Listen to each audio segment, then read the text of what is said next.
Assalamualaikum warahmatullahi wabarakatuh. Selamat pagi, semangat pagi dan salam sejahtera untuk kita semua. Kembali lagi bersama saya dalam pembelajaran mata pelajaran sejarah Indonesia untuk kelas 10 semester 1. Jadi pada pembelajaran kali ini materi kita adalah konsep perubahan dan keberlanjutan dalam sejarah. Untuk itu silahkan kalian buka buku LKS, kemudian buku paket dan juga buku-buku lainnya yang sekiranya berhubungan dengan materi yang akan kita pelajari saat ini. Kemudian langsung saja kita ke materi.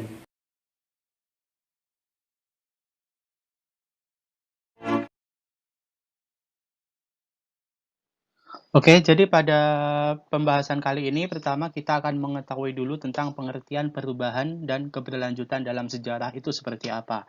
Kita mulai dari perubahan. Pengertian perubahan, perubahan adalah keadaan yang berubah di mana keadaannya sekarang tidak sama dengan keadaan yang akan datang.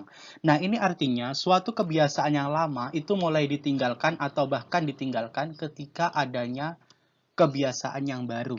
Jadi berubah dari kebiasaan yang sebelumnya menjadi kebiasaan yang baru, itu berubah. Dan kebiasaan yang lama itu ditinggalkan, itu namanya perubahan. Nah, kemudian untuk keberlanjutan seperti apa? Keberlanjutan yaitu suatu keadaan yang telah berlangsung lama. Keberlanjutan dalam sejarah merupakan rangkaian peristiwa di masa lalu, masa sekarang, dan masa depan yang tidak dapat dipisahkan satu sama lainnya. Nah, kalau untuk keberlanjutan itu artinya begini. Dengan adanya kebiasaan baru, maka kebiasaan lama itu tidak ditinggalkan. Artinya, kebiasaan lama itu tetap dijalankan. Karena apa? Antara kebiasaan lama dengan kebiasaan baru itu berkesinambungan atau berhubungan. Dan dari kebiasaan lama dan kebiasaan baru ini tidak bisa dipisahkan. Sehingga kebiasaan lama pun tetap dijalankan walaupun ada kebiasaan baru. Itu namanya adalah keberlanjutan. Jadi berhubungan, tetap berlanjut. Sedangkan perubahan itu yang lama ditinggal dan kita menjalankan yang baru gitu. Nah, kemudian di sini ada faktor-faktor tentang perubahan dan keberlanjutan. Kira-kira apa saja sih yang mempengaruhi dari perubahan dan keberlanjutan dalam sejarah? Nah, faktor-faktornya ini ada dua. Yang pertama faktor internal atau faktor dari dalam diri orang sendiri, dan yang kedua adalah faktor eksternal. Di sini yang pertama kita akan membahas dulu mengenai faktor internal. Yang satu, perubahan penduduk. Nah, perubahan penduduk di sini, ini biasanya penduduk sudah mulai terbuka dengan dunia luar. Mereka sudah berinteraksi dengan dunia luar. Mereka berani keluar dari zona nyamannya. Itu namanya perubahan penduduk. Dan yang kedua, penemuan baru. Penemuan baru di sini lebih mengacu pada iptek, ilmu pengetahuan dan teknologi, di mana dengan munculnya iptek, itu pasti akan melahirkan berbagai inovasi-inovasi dari seseorang untuk melakukan hal yang baru. Sehingga penemuan-penemuan baru itu mulai dipakai seseorang dalam kehidupannya sehari-hari. Kemudian yang ketiga, konflik dalam masyarakat. Konflik dalam masyarakat ini kalau misalnya kita kembali kepada era krisis moneter, tepatnya tahun 98. Nah, di situ terjadinya demonstrasi besar-besaran karena apa? Dilatar belakangi oleh rasa kecewa masyarakat Indonesia terhadap pemerintahan, di mana masyarakat Indonesia itu menginginkan perubahan yang besar di berbagai bidang, sehingga menimbulkanlah konflik di sini. Kemudian dari itu lahirlah di poin keempat, yaitu pemberontakan. Nah, dari setiap konflik yang terjadi antara satu orang dengan orang lain atau golongan satu dengan golongan yang lain, itu lama-kelamaan juga akan menimbulkan pemberontakan yang tujuannya menghendaki adanya perubahan. Jadi inilah faktor internal atau faktor dari dalam diri manusia untuk melakukan perubahan. Gitu. Kemudian di sini kita akan membahas mengenai faktor yang kedua, yaitu faktor eksternal. Nah, faktor eksternal ini berasal dari luar. Jadi yang pertama itu faktor alam. Faktor alam di sini bisa karena bencana alam atau gejala-gejala alam yang disebabkan oleh alam. Kemudian yang kedua adalah peperangan. Nah, di sini konfliknya ini lebih besar daripada pemberontakan, yaitu tidak hanya melibatkan beberapa individu, tetapi sudah antar bangsa gitu, antar golongan. Kemudian faktor yang ketiga adalah pengaruh kebudayaan lain.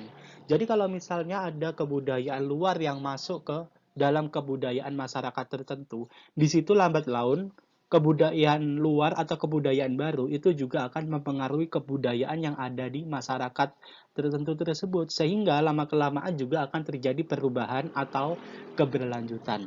Nah, di sini agar lebih memahami lagi, ini adalah contohnya. Contoh dari perubahan di pada gambar pertama ini adalah masa kondisi masyarakat Indonesia sedang dijajah. Jadi mereka diperlakukan semacam budak.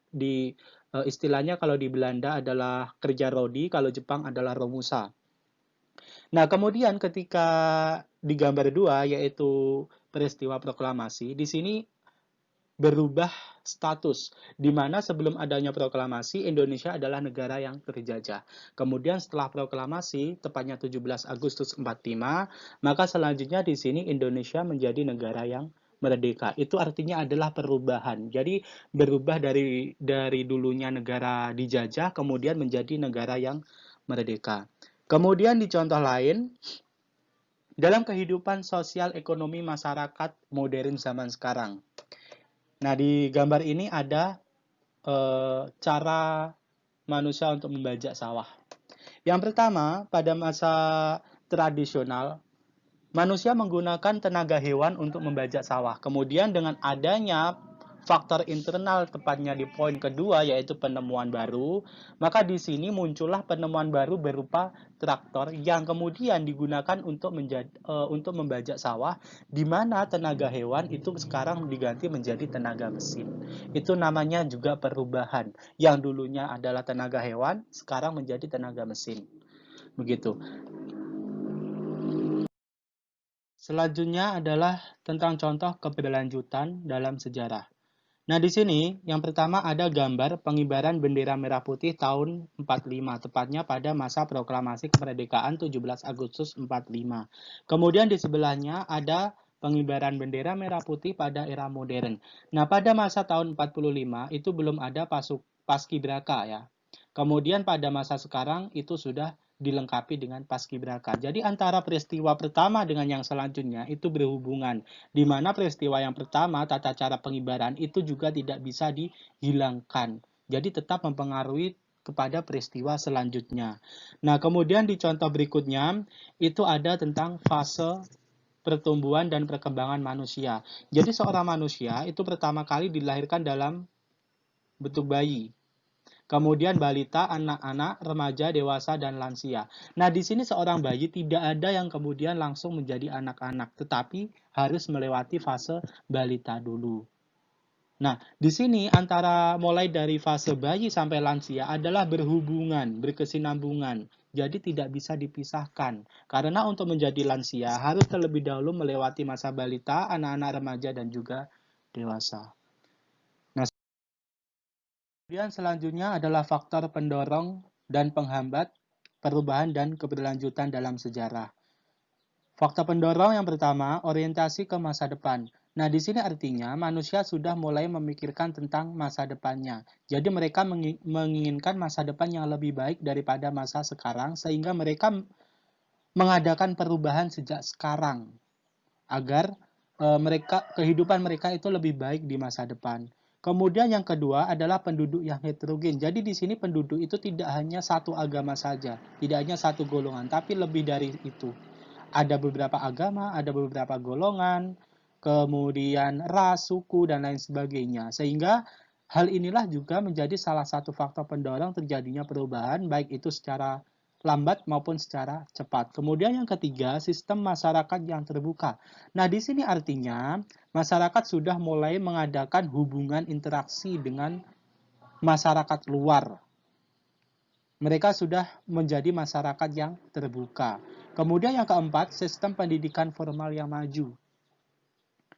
Nah, kemudian selain ada faktor pendorong, itu juga ada faktor penghambat. Nah, yang pertama adalah perkembangan iptek yang terlambat. Jadi ini biasanya terjadinya kesenjangan antara daerah perkotaan dengan daerah pinggiran, di mana daerah perkotaan itu lebih cepat mengadakan perubahan karena persebaran iptek itu juga cepat, perkembangan iptek itu juga cepat. Berbeda dengan daerah-daerah pinggiran. Karena perkembangan iptek lambat, maka di sini perubahan yang terjadi di dalam kehidupan sehari-hari mereka itu juga lambat. Kemudian yang kedua, anggapan masyarakat tradisional bahwa perubahan belum tentu berdampak baik. Nah, di sini terkadang ada masyarakat yang berpikiran bahwa jika ada kebudayaan baru dari luar masuk di kehidupan mereka, maka dikhawatirkan bahwa kebiasaan selama ini atau berpuluh-puluh tahun mereka lakukan itu hilang atau luntur karena adanya kebudayaan baru yang masuk. Kemudian yang ketiga, kurangnya hubungan antar masyarakat. Jadi di sini sudah jelas bahwa masyarakatnya adalah masyarakat yang tertutup, sehingga mereka nggak mau atau kurang untuk berinteraksi dengan masyarakat luar. Dan inilah ada faktor-faktor penghambat dari perubahan dan keberlanjutan dalam sejarah. Oke, jadi cukup sekian penjelasan dari saya. Kurang lebihnya saya mohon maaf. Semoga materi yang saya sampaikan ini bermanfaat untuk kita semua. Wassalamualaikum warahmatullahi wabarakatuh.